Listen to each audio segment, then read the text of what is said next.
ज्ञान गंगा के इस 3 पत्ती कार्यक्रम में आपका स्वागत है।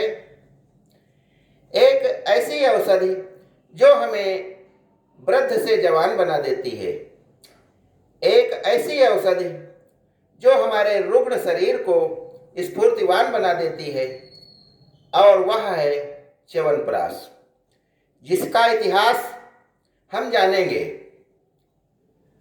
ब्रह्मा जी के मानस पुत्र भृगु थे और भृगु के पुत्र थे च्यवन ऋषि, जिन्होंने इस औषधि की खोज की थी। इनकी भी एक कहानी है।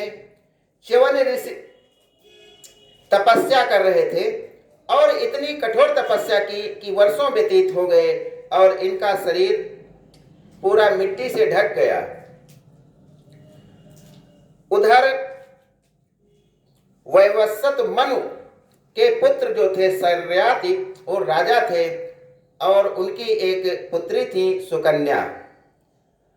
16 वर्ष की अवस्था में सुकन्या जब पहुंची तो अपने पिता के साथ विहार करने के लिए एक तालाब के निकट आई, तो उसने देखा कि मिट्टी का एक टीला बना हुआ है और उसमें से 2 ज्योतियां निकल रही हैं, 2 मड़ियां चमक रही हैं।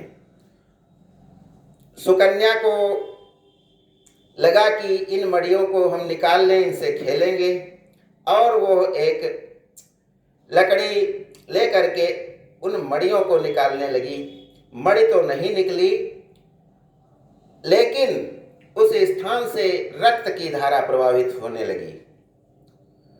जब रक्त बहता देखा तो सुकन्या घबरा गई और घबराकर वह वहां से भागना चाहती थी। तभी पिता शर्याति राजा आ गए और उन्होंने कहा कि पुत्री, ये तुमने क्या अनर्थ कर डाला।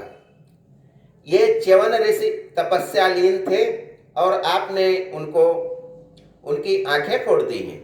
ये आंखें थी जो चमक रही थी। सुकन्या को बहुत पछतावा हुआ और उसने पश्चाताप करने के लिए कहा कि मैं इसका प्रायश्चित करूंगी।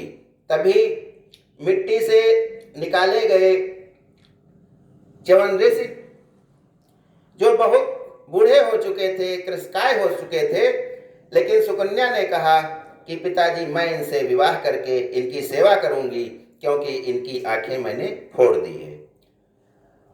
उसके उपरांत च्यवन ऋषि ने सुकन्या से विवाह कर लिया और दोनों सुखमय जीवन व्यतीत करने लगे। इसी समय च्यवन ऋषि ने एक औषधि का निर्माण किया, जिससे वे पुनः युवावस्था में आ गए और उनके सारे दुख और सारी बीमारियां दूर हो गई। वह औषधि च्यवनप्राश कही गई, जिसका हम लोग सेवन करते हैं। उस समय की बात और थी, अब कंपनियां इसमें पता नहीं क्या क्या मिलाती हैं, फिर भी गुणकारी तो है ही। तो च्यवनप्राश के बनने की कहानी ये थी। अगली बात मैं बताना चाहता हूं कि जो तितली होती है, इसके जन्म की कथा बड़ी विचित्र होती है। किसी वृक्ष की पत्तियां होती हैं, उसके निचले हिस्से में जाला जैसा कुछ जब लगा होता है तो वो तितली के अंडे होते हैं, और उन अंडों से एक कीड़ा निकलता है, उसे लार्वा कहते हैं। और वह कीड़ा वृक्ष की पत्तियों को खा खा करके कुछ दिनों में ही बहुत मोटा हो जाता है, और जब वह मोटा हो जाता है तो वह पत्तियों के नीचे भाग में चिपक करके या किसी टखनी में चिपक करके अपने ऊपर एक कवच चढ़ा लेता है, तब उसे हम प्यूपा कहते हैं। और निश्चित टाइम पर वह कवच विखंडित हो जाता है, विदीर्ण हो जाता है, और उसमें से एक सुंदर सी 2 पंखों वाली, रंग बिरंगे पंखों वाली तितली निकलती है।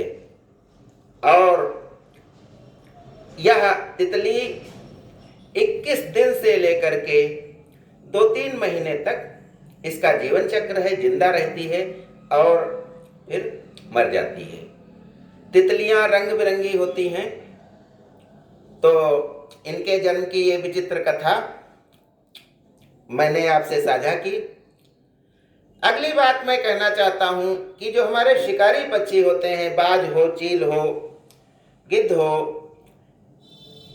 और ऐसे ही तमाम पक्षी जो शिकार करते हैं, अन्य पक्षियों को मार करके खाते हैं, या चूहे, भेड़ के बच्चे, इनको भी उठा ले जाते हैं, तो ये कितना वजन, इनकी क्षमताएं क्या होती हैं, तो उसके बारे में मैं जानना चाहता हूं। मैं आपसे साझा करना चाहता हूं कि जो तितली होती, ये जो शिकारी पक्षी होते हैं, बाज, चील आदि, ये अपने वजन का 2.5 गुना शिकार उठा सकते हैं, उठा करके उड़ सकते हैं। हालांकि इनका पसंदीदा भोजन तो सांप ही होता है, चूहा होता है।